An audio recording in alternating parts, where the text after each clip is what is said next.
Hello, praise the Lord, my dear friends. Brothers and sisters, God bless you all. ఈ ప్రోగ్రామ్ను వీక్షిస్తున్న మిమ్మును దేవుడు దీవించి ఆశీర్వదించునుగాక. విశ్వసించారు. విశ్వసించినప్పుడు అక్కడ దేవుని కార్యాలు దేవుడు కనపరిచినట్లుగా అద్భుతాలు చేసి తన మహిమను బయలుపరిచినట్లుగా చూస్తున్నాం. అవును, నమ్మితే నీవు కూడా దేవుని మహిమను చూస్తావు. ఈ యొక్క ఈవినింగ్ టైంలో మరలా అంటున్నా, ప్రవచిస్తున్నా, మీ కుటుంబంలో మేలు కలుగునుగాక, క్షేమము కలుగునుగాక.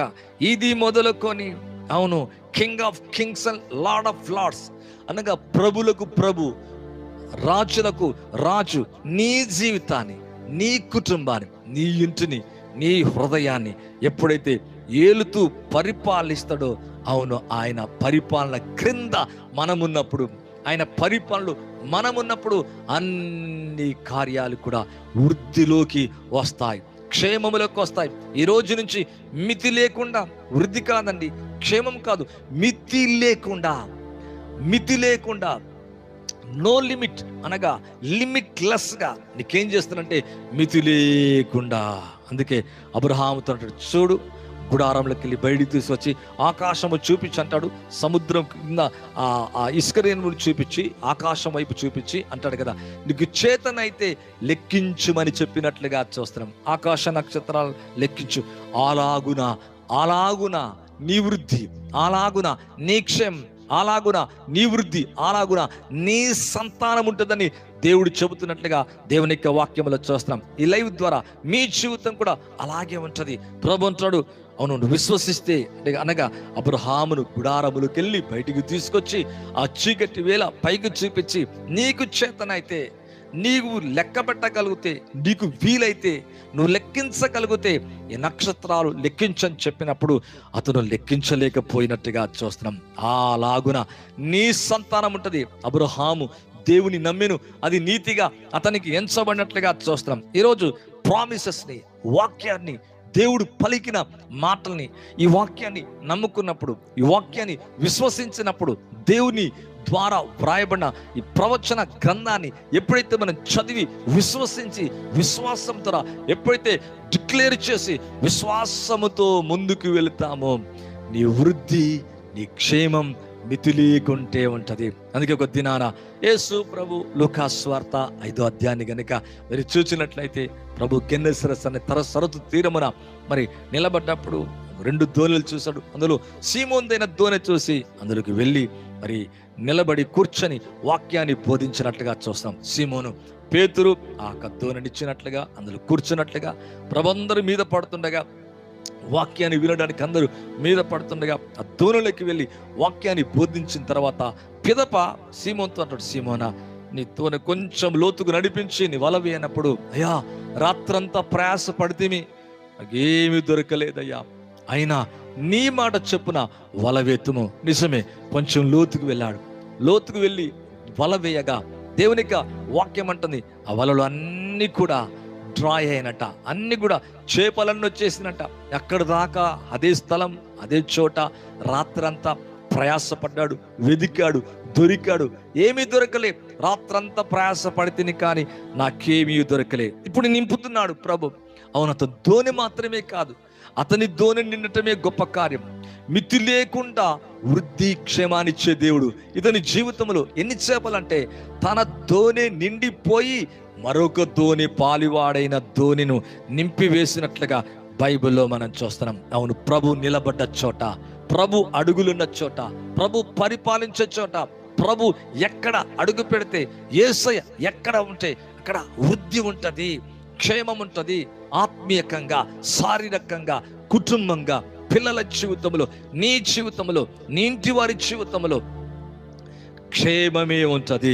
అవును ప్రభు, అటువంటి కార్యం నీ జీవితంలో యేసు క్రీస్తు నామములో జరుగునుగాక. నీ వృద్ధిని అడ్డుకునే ప్రతి ఆటంకం యేసు నామములో తొలగిపోనుగాక. నీ ఆటంకాలన్నీ నజరేయుడగు యేసు నామములో తొలగిపోనుగాక. ఏ చీకటి, అపవాది, ఏ వ్యతిరేకత మీ జీవితాన్ని కూల్చాలని, లేదా మీ జీవితంలో అనారోగ్య సమస్యలతో బాధించాలని బాధ పెడుతుందో, ఇప్పుడే యేసు నామములో ప్రవచిస్తున్నాం, అవన్నీ కూడా మీ నుంచి దూరం అయిపోనుగాక. అవును, వృద్ధిలోకి వస్తావు, క్షేమములోకి వస్తావు. ఎంత అద్భుతమైన కార్యం అండి. అవును, నిన్ను వృద్ధి పరచనివ్వకుండా చేసి ఆటంకాలన్నీ ప్రభుని జీవితంలో తొలగించునుగాక. నేను నమ్ముతున్నా ప్రభు అటువంటి కార్యం మీ జీవితంలో జరిగించునుగాక. ద్వితీయోపదేశకాండం 4వ అధ్యాయము 40వ వచనం చదువుదాం. ద్వితీయోపదేశకాండం 4:40. 4వ అధ్యాయం 40వ వచనం. మరియు నీకును నీ తర్వాత నీ సంతానపు వారికి క్షేమము కలుగుటకై నీ దేవుడిని యెహోవా సర్వకాలం ఇచ్చిన నీ దేశములో నీవు దీర్ఘాయుష్యమంతుడగునట్లు నేడు నేను నీకు ఆజ్ఞాపించు ఆయన ఆజ్ఞలు కట్టడలను నీవు గైకొనలా. అవును, ఎప్పుడైతే నువ్వు ఆయన మాట, ఆయన వాక్యాన్ని గైకొన్నాడు, మరి సీమోను పేతురు కొంచెం లోతుకి వెళ్ళి నీ మాట చొప్పున అనగానే క్షేమాన్ని, వృద్ధిని చూస్తున్నాడు. అలాగే మన జీవితంలో కూడా నీ సంతానం వారికి, నీకే కాదు నీ సంతానం, నీ పిల్లలు కూడా ఏమవుతారంటే నీ సంతానం వారికి క్షేమము కలుగుటకై నీ దేవుడిని యెహోవా సర్వకాలం, ఒక కాలానికి కాదు సర్వకాలం నీకిచ్చిన దేశంలో, కొంత టైంకే నీ నా దేశాన్ని ఇస్తలేను, సర్వకాలం నీకిచ్చిన దేశంలో నువ్వు దీర్ఘాయుష్యమంతుడగినట్లు నేడు నేను నీకు ఆజ్ఞాపించు ఆయన ఆజ్ఞలు కట్టడలు నువ్వు గైకొనలా. నువ్వు ఎప్పుడైతే అలా గైకొంటావో నీకు నీ సంతానానికి ఏం కలుగుతుంది తెలుసా? క్షేమం అంట, సర్వకాలం అంట. ఈరోజు మీ జీవితంలో కొంతకాలం కాదు, కొన్ని దినాలు కాదు, కొన్ని నెలలు కాదు, కొంతకాలం బాగుంది బ్రదర్, కొన్ని దినాలు బాగుంది, కొన్ని దినాలు బాగుంటలేదు, కొన్ని రోజులు మంచి ఆరోగ్యం ఉంటే కొన్ని రోజులు ఆరోగ్యం లేదు. ఈ విధంగా అనేక సార్లు డిస్టర్బ్ అవుతున్నా మీ ఫ్యామిలీ. యేసు నామములో బ్లెస్ అవునుగాక.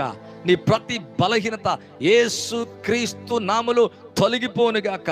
అవును, సర్వకాలం నీ కుటుంబానికి దీర్ఘాయుష్ను, క్షేమాన్ని ప్రభు కలగ చేయనుగాక. ఇక్కడ చూస్తే ఆయన ఆజ్ఞలు కట్టడలంట, గైకొనాలంట. లేవీయులకు రాసిన పత్రిక కాండము, లేవి కాండం 26వ అధ్యాయం 6వ వచనం చూద్దామండి. ఆ దేశములో నేను మీకు క్షేమము కలగ చేసేదను. మీరు పండుకున్నప్పుడు ఎవడు మిమ్మల్ని భయపెట్టాడు? ఆ దేశంలో దుష్టమృగం లేకుండా చేసేదను, మీ దేశంలోకి ఖడ్గం రాదు. ఎంత చక్కటి మాట అండి. ఇక్కడ దేవుని యొక్క వాక్యంలో చూస్తే మరి నేనిచ్చిన దేశం అనగా పాలు తేలిన దేశం, నా కన్నులు ఉన్న దేశం, సంవత్సరం మొదలుకొని సంవత్సరాంతం వరకు నా దృష్టి, నా కన్నులు, నా లక్ష్యం, మరి నా సన్నిధి ఉన్న దేశం, మీకిచ్చిన దేశం, ఆ ప్రామిస్ ల్యాండ్లో నేను మీకేం చేస్తానంటే క్షేమాన్ని కలగ చేసేదిను. అవును ప్రియులారా, ప్రభు చేతిలో ఉంటే, ప్రభునందు విశ్వాసం ఉంచితే, ఆయన బ్లడ్లో వాష్ అవుతే, పరిశుద్ధాత్మ చేత నింపబడితే, నీటి మూలంగా నువ్వు జన్మించినట్లయితే నీకు క్షేమమే కలుగుతుంది. మీరు పండుకున్నప్పుడు ఎవ్వడు మిమ్మును భయపెట్టడు. ఆ దేశములో దుష్ట మృగము లేకుండా చేసేదను.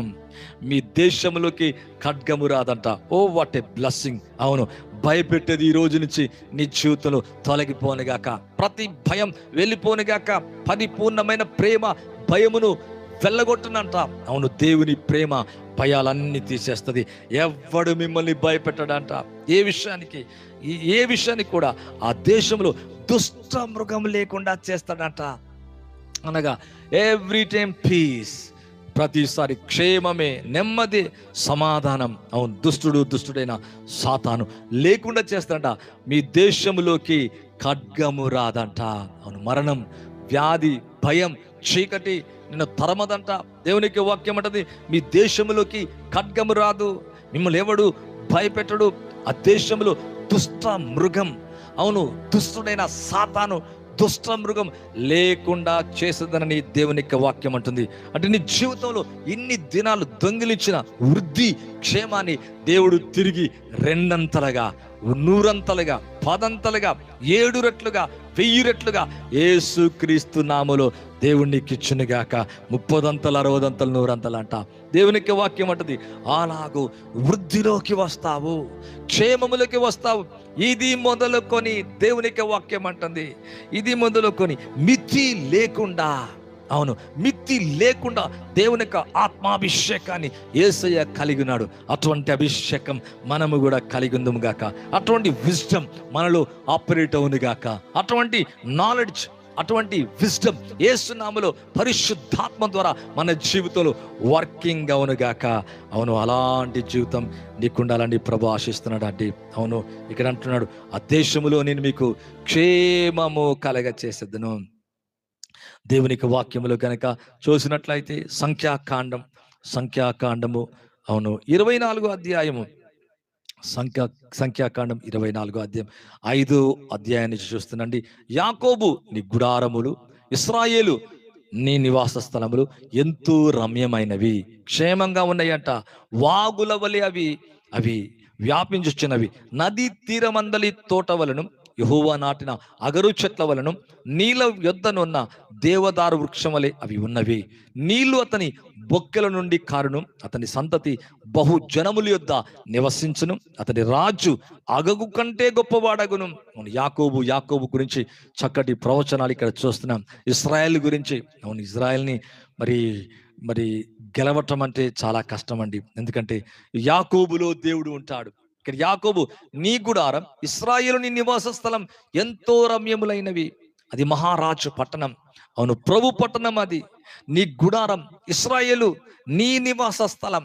దేవునికి వాక్యం అంటుంది, నీ నివాస స్థలములు చీకటి, వ్యతిరేకత, మరి యుద్ధం, లేకపోతే ఖడ్గం లేదా భయం అనేది ఒకవేళ వచ్చిన ఆయుధం వర్ధిల్లదంట. క్షేమము వర్ధిల్లతే ఉంటుందంట, వృద్ధి ఉంటుందంట.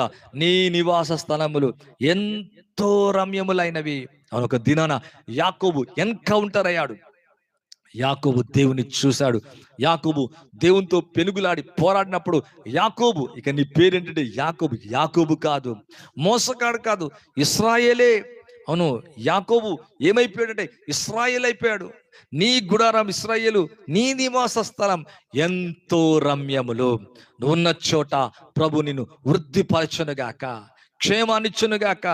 ఎంతో రమ్యమైనవంట. How goodly are the tents, అనగా ఎంతో నీ నివాస స్థలం ఎంతో రమ్యములంట, క్షేమములని దేవుని యొక్క వాక్యం అంటుంది. వాగువలెవి వ్యాపించుచున్నవి, నది తీరమందలి తోట వలె. నది తీరమందలి తోట ఎలాగుంటదండి? పచ్చగా ఉంటది. అలాగంట యెహోవా నాటిన అగరు చెట్ల వలె, నీళ్ళ యొద్ద దేవదారు వృక్షం వలె అవి ఉన్నవి. దేవునికి వాక్యం అంటుంది, నీళ్లు అతని బొక్కల నుండి కారును, అతని సంతతి బహు జనముల యొద్ద నివసించును. అతని రాజు అగగు కంటే గొప్పవాడగును. అతని రాజ్యం అధికమైనదగునంట. ఆ రాజ్యాన్ని గెలిచేది, ఆ రాజ్యాన్ని ఓడించేది ఏది కూడా ఉండదు పిల్లరా. ఈరోజు ఆ ప్రభు నీలో ఉన్నట్లయితే, ఆ ప్రభు నిన్నట్లయితే, ఆత్మీయమైన ఇశ్రాయేలుగా నీవున్నట్లయితే, యాకోబు ఇశ్రాయేలుగా మారినట్లుగా నీ జీవితాన్ని ప్రభు ఏలుతూ, నీ జీవితంలో కూడా ప్రభు నిత్య సింహాసనాసీనుడై నీ జీవితాన్ని, కుటుంబాన్ని కనుక ఏలుతూ ఉన్నట్లయితే నీ జీవితం కూడా అవును ఎలాగుంటో తెలుసా? బహు జనముల యొద్ద నివసించును. అతని రాజు అగగు కంటే గొప్పవాడగును. అతని రాజ్యం అధికమైనదగునంట. దేవుని యొక్క వాక్యం అంటుంది, దేవుడు ఐగుప్తులో ఉండి అతను రప్పించను. గుర్రుపోతు వేగం వంటి వేగం అతని కలదు. అతని శత్రువులైన జనులను భక్షించను, వారి ఎముకలను విరుచును, తన బాణములతో వారిని గుచ్చును. సింహం వలె, ఆడు సింహం వలె అతడు కృంగి పండుకొనను. అతను లేపువాడేవాడు? నిన్ను దీవించిన వాడు దీవించబడును, నిన్ను శపించిన వాడు శపించబడనని. ఇవన్నీ కూడా 24 అధ్యాయము 5 నుంచి ఇవన్నీ వచనాలు 9 వరకు చదివినట్లయితే చాలా బ్యూటిఫుల్ గా మనకు కనబడుతుంది పిల్లరా. అవును, అతను గురుపోతు వేగము కంటే వేగం అతని కలదంట. అందుకే చూడండి, అందరి మిసైల్స్ వేగం వేరే, ఇశ్రాయేల్ యొక్క వారి యొక్క ఎక్విప్మెంట్స్ వేరే, వారి యొక్క టెక్నాలజీ వేరే, వారి యొక్క జ్ఞానం వేరే, వారికి ఎందుకంటే ప్రామిసెస్ ఉన్నాయి. ఈరోజు నీకు కూడా క్రీస్తు యేసు రక్తాన్ని బట్టి ప్రతి ప్రామిస్ అవును ఆమేన్ ఉంది. అవును, ప్రతి ప్రామిస్ కూడా దేవునికి వాక్యం అంటుంది, ప్రతి ప్రామిస్ క్రీస్తునందు ఎస్ ఆమేన్ అంట, అవును ఆమేన్ అంట. దాన్ని మనం డిక్లేర్ చేస్తే, దాన్ని మనం పట్టుకున్నట్లయితే, దానిని మనం విశ్వసించి ధైర్యంతో ఒప్పుకున్నట్లయితే, విశ్వసించినట్లయితే, విశ్వాసము ద్వారా దేవుడు నీ జీవితంలో అద్భుత ద్వారములు అనగా మితిలేని వృద్ధి క్షేమానికి ద్వారాలు తెరవగలడు. ఎక్కడెక్కడ ఏ ద్వారం నీ జీవితంలో మూసుకుపోయిందో, ఎక్కడెక్కడ అపవాది మూసేస్తుందో, ఎక్కడ నీ జీవితంలో నెమ్మది లేకుండా చేస్తుందో, నీ భర్తలో ఇంకా మార్పు లేదా? నువ్వు సరైన గృహం కట్టుకోలేదా? ఇంకా నువ్వు అనుకునే జాబ్ దొరకలేదా? నీ జీవితంలో ఎక్కడ ఎక్కడ ఫెయిల్యూర్, స్టాగ్నెస్ అనేది ఉన్నదో, ఎక్కడైతే అవమానకరమైన జీవితం ఉందో, ఇక్కడి నుంచి అవును ప్రజలందరూ చూస్తుండగా మిత్తి లేకుండా నీ చుట్టూన వారి చోట, నీ నివాస స్థలం, నీ ఇంటి వారి చుట్టూ, నీ బంధువులలో, నీ స్నేహితుల మధ్యలో అవును నేను తులనాడి, నేను తృణీకరించి, నేను నెట్టివేసి, నేను వ్యతిరేకంగా మాట్లాడి, వెనకాల వ్యతిరేకంగా మాట్లాడిన ప్రతి చోట నీ జీవితం ఏం కాబోతుందంటే ఉన్నత స్థాయికి, మితి లేకుండా వృద్ధిలోకి, క్షేమములోకి వచ్చే జీవితాన్ని ప్రభు నీకు ఇవ్వాలని కోరుకుంటున్నాడు. ఓ ఎంత అద్భుతమైన కార్యం! అవును, అతని శత్రులను భక్షించంట, వారి ఎముకలను విరిచినంట. అవును, సింహం వలె, ఆడు సింహం వల్ల అతడు కృంగి పండుకును, అతను లేపువాడేవాడు సింహంను జోలికేవాడు కూడా పోలేడండి. ఒకవేళ పోతే అది అంతే, మరణమే అక్కడ. అలాగే ఆడు సింహం దగ్గరికి అసలే అది కృంగి పండుకును, అతన్ని లేపువాడేవాడు. అవును, ప్రభు నీలో, నీతో ఉండగా నీ జీవితాన్ని ఏది కూడా తాకలేదు. నిన్ను దీవించిన వాడు, దేవునికి వాక్యం అంటది, యాకోబుని దీవించిన వాడు దీవించమను, ఇశ్రాయేలుని దీవించిన వాడు దీవించమను, తన్ని క్షేమాన్ని కోరుకున్న వానికి క్షేమము కలుగుతుందని దేవుని యొక్క వాక్యం అంటుంది. నిన్ను దీవించిన వాడు దీవించబడను, నిన్ను శపించిన వాడు శపించబడని బైబిల్ అంటుంది. అవును, ఈరోజు ప్రతి వారు దీవించబడుగాక, నిన్ను దీవించి వారు కూడా దీవించబడదురుగాక. అవును, మితి లేకుండా మరి వృద్ధిని, క్షేమాన్ని కలగచేయాలని ప్రభు ఆశిస్తున్నాడు. ఒకవేళ నువ్వు అనొచ్చయ్యా, నా జీవితంలో ఏమాత్రం క్షేమం లేదు, నా ఇంట్లో లేదయ్యా, నా ఒంటిలో కూడా లేదు, నా శరీరంలో లేదు, నా జీవితంలో ఫైనాన్షియల్గా అన్ని అప్పులే అయ్యా, అన్ని ఆర్థిక సమస్యలే, ఈ సమస్య పోట్లే, కడుపులో సమస్య పోట్లే, ఈ మంత్రము, ఈ తంత్రము ఏదో అర్థం కావట్లే, ఈ చీకటి ఏంటో అర్థం కావట్లే, ఈ వ్యతిరేకత మేము గుర్తించలేకపోతున్నాం. ఒకవేళ అనుకుంటూ ఈ లైవ్ చూస్తున్నా, మీతోనే ప్రభు మాట్లాడుతున్నాడు. ఇది మొదలుకొని ప్రభు నీ కుటుంబానికి, నీ ఇంటికి, నీ నివాస స్థలానికి, నువ్వు నివసిస్తున్న చోట ప్రభువుకు కంచె వేయబోతున్నాడు. ఒక అగ్ని ప్రాకారం ఉంచబోతున్నాడు. నీ చుట్టూ దేవుని యొక్క రక్తం ప్రవహించబోతుంది. దేవుని శక్తి నీ జీవితంలో, నీ కుటుంబంలో విడుదల కాబోతుంది. నీకు, నీ ఇంటి వారికి క్షేమాన్ని, వృద్ధిని కలగచేయాలని కోరుకుంటున్నాడు. Oh what a blessing!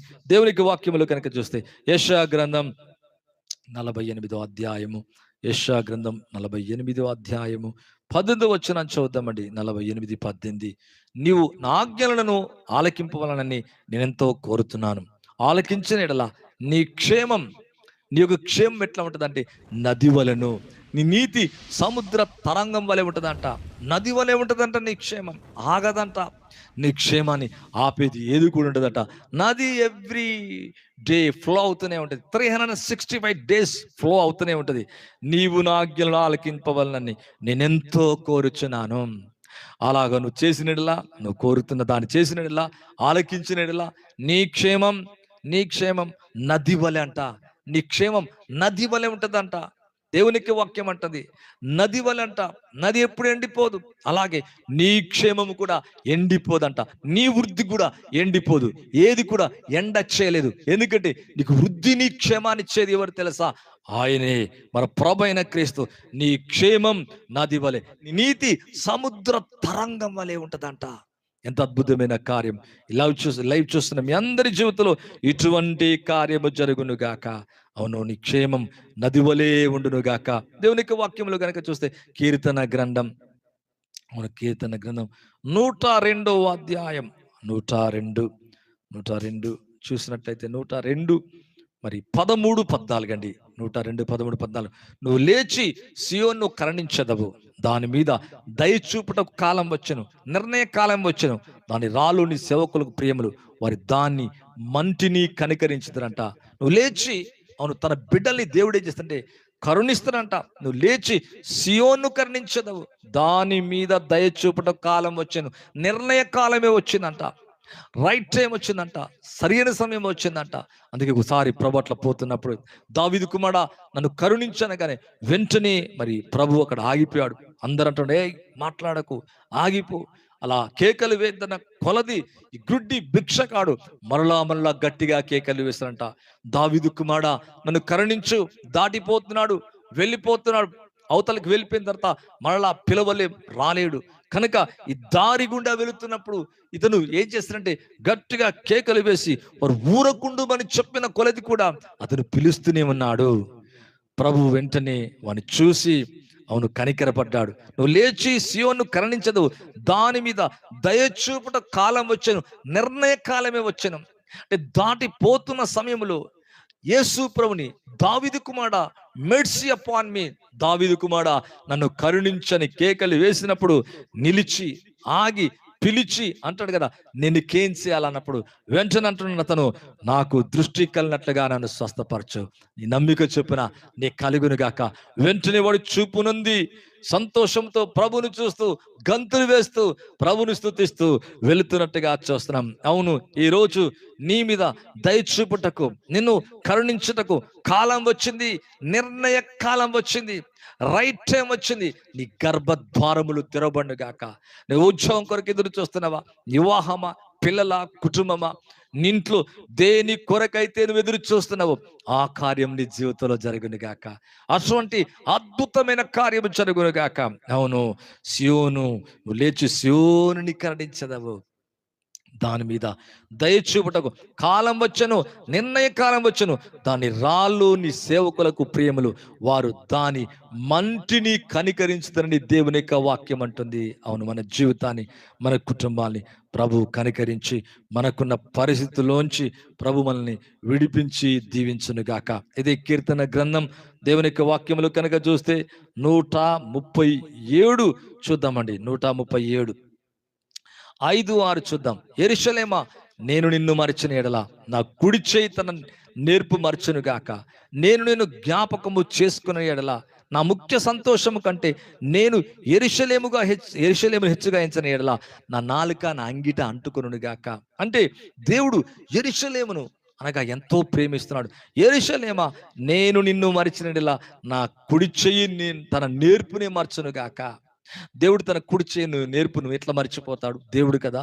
కాబట్టి ఇక్కడ అంటాడు, ఒకవేళ నేను మర్చిపోతే అలాగూ నా కుడి చెయ్యే తన నేర్పును మర్చిపోను గాక. నేను నిన్ను జ్ఞాపకము చేసుకుని ఎడలా, నిన్ను జ్ఞాపకం చేసుకోవట్లేను అనుకుంటున్నావా? నేను జ్ఞాపకము చేసుకుంటున్నాను. ఈ లైవ్ చూస్తున్న మీ జీవితంలో ప్రభు మీ కన్నీళ్లు చూస్తున్నాడు, మీ హృదయ వేదన చూస్తున్నాడు, మీ ఒంటరితనాన్ని చూస్తున్నాడు, మీ దుఃఖాన్ని చూస్తున్నాడు, మీ అప్పు సమస్య చూస్తున్నాడు, నీ భర్త నిన్ను బాధించేదాన్ని, నీ పిల్లలు లేక అనేక సంవత్సరాలు కలుగుతూ ఉండవచ్చు, జరుగుతూ ఉండవచ్చు. అవును, ఎంతో నిరాశ నిస్పృహతో నీ దినాలు అలాగా వెళ్ళిపోతున్నాయేమో. యెరూషలేమా, అక్కడ నువ్వు పేరు పెట్టుకో.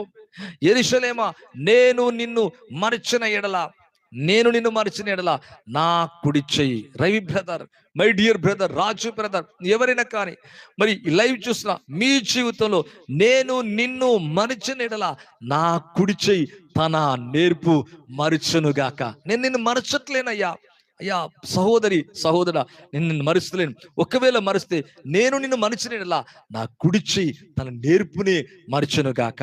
నేను నిన్ను జ్ఞాపకము చేసుకున్న ఎడల. అందుకే సంస్థ అయ్యా ఒక్కసారి నన్ను జ్ఞాపకం చేసుకో. నిజమే, మరి దేవుని ఆత్మ ఎడబాసిపోయింది, వెంట్రుకలని తీసివేయబడ్డాయి, కానీ ఒక్కసారి అంటున్నాను, ప్లీజ్ రిమెంబర్ మీ లార్డ్, ఒక్కసారి నన్ను జ్ఞాపకం చేసుకో అనగానే మళ్ళా ఆ వెంట్రుకలు మొలిసాయంట. దేవుని ఆత్మ దిగొచ్చిందంట. తన జీవిత కాలంలో మరి శత్రువుని చంపనంతగా ఒక్కసారి బలము తెచ్చుకొని దేవుని ఆత్మ మరలా తాకగా శత్రువులందరినీ దాగోని గుడిలో చంపివేసినట్లుగా చూస్తున్నాం. అవును, నేను నిన్ను జ్ఞాపకము చేసుకున్న ఎడల నా ముఖ్య సంతోషము కంటే నేను నిన్ను నేను యెరూషలేమును హెచ్చుగా ఎంచని ఎడల నా నాలుక నా అంగిట అంటుకొనును గాక. ఈరోజు ప్రభు నిన్ను హెచ్చించును గాక, వృద్ధిలోకి తీసుకొచ్చును గాక, క్షేమములోకి నీ పిల్లలందరూ గాక. రాకపోకలు, నువ్వు వెళ్తున్నప్పుడు, నువ్వు వస్తున్నప్పుడు, నువ్వేం చేస్తున్నావు, నీ చేతి పనులు, మినిస్ట్రీస్కి నీ చేతులు చాపుతున్నావా? ఈ దీన పరిచయను ప్రేమించి మరి నీ విత్తనాన్ని విత్తుతున్నావా? యేసు నామములో అది మంచి నేల మీద పడ్డట్టే. అవును, తప్పక అక్కడ కార్యాన్ని చూస్తావు. నేను నిన్ను జ్ఞాపకము చేసుకోలేదనుకుంటున్నావా? జ్ఞాపకము చేసుకున్న ఎడల నా ముఖ్య ముఖ్య సంతోషము కంటే నేను యెరూషలేమును హెచ్చగా ఎంచని ఎడల నా నాలుక నా అంగిట అంటుకొనుడు గాక.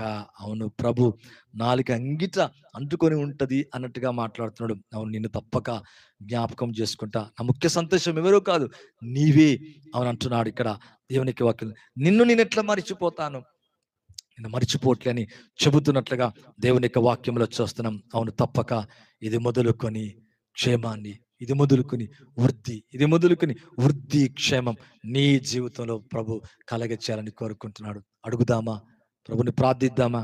ప్రభా, నాకెంత మాత్రం కూడా క్షేమం లేదయ్యా, నా ఆత్మలో, నా శరీరములో, నా మనసులో, నా జీవితంలో, నా ఇంటిలో ప్రభా, నా కుటుంబంలో, నా పిల్లల జీవితంలో ప్రభా, మెర్సీ లార్డ్, నాపై కనికరపండి ఆయన అని ఆయన రక్తంలో కడిగి వేసుకొని మరొక్కసారి ప్రభు వైపు చూచి మనం అలాగా అర్థిస్తే, ప్రార్థిస్తే తప్పక నీవున్న చోటే, నువ్వు నిలబడ్డ చోటే, నువ్వు ఉంటున్న చోటే, లైవ్ చూస్తున్న చోటే, నువ్వు చూస్తూ వింటుండగా నీ హృదయాన్ని దేవుడు తాకి ఒక బలమైన కార్యాన్ని దేవుడు చేయబోతున్నాడు. నీ జీవితంలో ఉన్న సమస్యనంతా తీసివేయబోతున్నాడు.